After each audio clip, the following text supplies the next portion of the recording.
Looks good. But how many floors is this?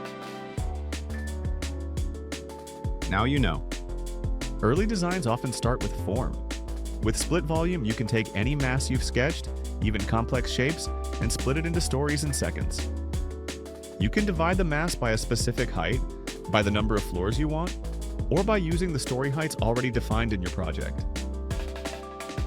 Snaptrude slices the geometry cleanly, even for irregular footprints, curved edges, or stepped forms, so you can experiment freely without redrawing anything.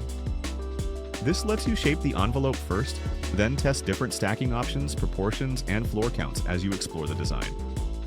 You can quickly compare tall versus low-rise versions, adjust floor heights, or split masses into identical stories, all while testing area performance in real time. Split volume turns early massing into meaningful architectural logic, giving you a fast way to go from sketching shapes to understanding how they behave as buildings.